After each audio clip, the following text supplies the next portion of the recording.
இந்த நம்பரை உங்கள் ஏடிஎம் பின் நம்பராக வைத்துள்ளீர்களா? உடனடியாக அதை மாற்றுங்கள்.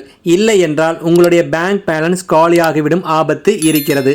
இதை பற்றி முழுமையாக அறிந்து கொள்ள நம்ம சேனலை சப்ஸ்கிரைப் செய்துவிட்டு இந்த வீடியோவை முழுமையாக பாருங்கள். இன்றைய டிஜிட்டல் யுகத்தில் ஏடிஎம் கார்டுகள் மற்றும் டெபிட் கார்டுகளை பயன்படுத்துவது சர்வசாதாரணமாகிவிட்டது. கிட்டத்தட்ட அனைவரும் தங்கள் அன்றாட தேவைகளுக்கு ஏடிஎம் கார்டுகளையே நம்பியிருக்கிறார்கள். இருப்பினும் பலர் கவனக்குறைவாக ஏடிஎம் பின்களை உருவாக்குகிறார்கள். அவை ஹேக்கர்கள் மற்றும் மோசடி செய்பவர்கள் எளிதில் புரிந்து கொள்ளக்கூடியவையாக இருக்கிறது. இந்த எளிய மற்றும் பொதுவான எண்களை உங்கள் பின்னாக பயன்படுத்தி இருந்தால் உங்கள் வங்கி கணக்கு காலியாக அதிக நேரம் எடுக்காது. ஏடிஎம் பின் நம்பர் என்பது 4 இலக்க ரகசிய குறியீட்டு எண்ணாகும். இதை யாரும் உங்கள் கணக்கிலிருந்து பணத்தை எடுக்க பயன்படுத்த முடியாது.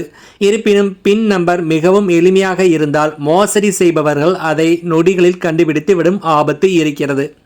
இதனால் நீங்கள் சம்பாதித்த பணம் கண் இமைக்கும் நேரத்தில் திருடப்பட்டு விடும் ஆபத்தும் இருக்கிறது. சைபர் பாதுகாப்பு நிபுணர்களின் கூற்றுப்படி சில எண் வரிசைகள் மிகவும் பொதுவானவை. அவை பெரும்பாலும் முயற்சிக்கப்பட்டு சோதிக்கப்படுகின்றன. எடுத்துக்காட்டாக 1 2 3 4 என்பது உலகின் மிகவும் பரவலாக பயன்படுத்தப்படும் ஏடிஎம் பின் ஆகும். மேலும் 0000 என்பது அதன் மனப்பாடத்தின் எளிமைக்காக பலரால் தேர்ந்தெடுக்கப்படுகிறது. மேலும் 1111 அல்லது 2222 அல்லது 3333 போன்ற ஒரே இலக்கங்களை மீண்டும் மீண்டும் வரும் பின் நம்பர்களும் எளிதாக கண்டுபிடிக்கப்பட்டு விடும் ஆபத்தும் இருக்கிறது.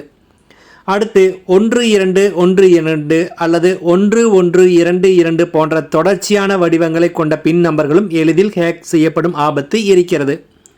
மேலும் உங்கள் பிறந்த தேதி அல்லது உங்கள் மொபைல் எண்ணின் கடைசி 4 இலக்கங்களை சேர்ப்பது மிகவும் ஆபத்தான ஒன்றாகும். ஏனெனில் இந்த தகவல்கள் எளிதில் ஹேக் செய்யப்படும் ஆபத்து இருக்கிறது. மேலும் குடும்ப உறுப்பினர்களின் பிறந்த தேதிகள், பைக் அல்லது கார் எண்கள் ஆகியவையும் எளிதில் ஹேக் செய்யக்கூடிய பின் எண்களாக கருதப்படுகின்றன. இந்த எண்களில் ஏதேனும் ஒன்றை உங்கள் பின் எண்ணாக பயன்படுத்தி இருந்தால் உங்கள் கணக்கு ஆபத்தில் உள்ளது என்று அர்த்தம். சைபர் குற்றவாளிகள் பெரும்பாலும் யூக தந்திரங்களை பயன்படுத்துகிறார்கள். அவர்கள் முதலில் மிகவும் பொதுவான பின் நம்பர்களை முயற்சிக்கிறார்கள். பில்லியன் கணக்கான மக்கள் எளிய வடிவங்களை கொண்ட பின் நம்பர்களையே பயன்படுத்துவதால் திருடர்கள் அவற்றை உடைக்க அதிக நேரம் எடுக்காது. இப்பொழுது நீங்களும் உங்கள் கணக்கை பாதுகாக்க விரும்பினால் ஒரு தனித்துவமான எண்ணை தேர்ந்தெடுத்து உங்கள் பிறந்த தேதி, தொலைபேசி எண் அல்லது வீட்டு முகவரியுடன் இணைக்கப்படாத ஒரு கலவையை உருவாக்க வேண்டும். மேலும் ஒரு கலப்பு வடிவத்தை உருவாக்கவும், அதாவது யாரும் எளிதில் யூகிக்க முடியாத வெவ்வேறு எண்களின் கலவையை உருவாக்கவும். மேலும் ஒவ்வொரு 3 மாதங்களுக்கும் உங்கள் பின்னை தவறாமல் மாற்றுவதை ஒரு பழக்கமாக எடுத்துக்கொள்ளுங்கள். மேலும் உங்களுக்கு நெருக்கமான ஒருவருடன் கூட உங்கள் ஏடிஎம் பின்னை ஒருபோதும் பகிர்ந்து கொள்ளாதீர்கள். உங்கள் ஏடிஎம் பின் என்பது உங்கள் வங்கி பாதுகாப்பின் முதல் சுவர் ஆகும். ஆனால் இந்த சுவர் பலவீனமாக இருந்தால் சைபர் குற்றவாளிகள் உங்கள் கணக்கை ஹேக் செய்வதை உங்களால் தடுக்கவே முடியாது. எனவே உடனடியாக உங்கள் பின்னை சரிபார்க்கவும். மேலே குறிப்பிடப்பட்டுள்ள எளிய எண்களில் ஒன்றை நீங்கள் தேர்வு செய்திருந்தால் அதை உடனே இப்பொழுதே மாற்றவும். நன்றி.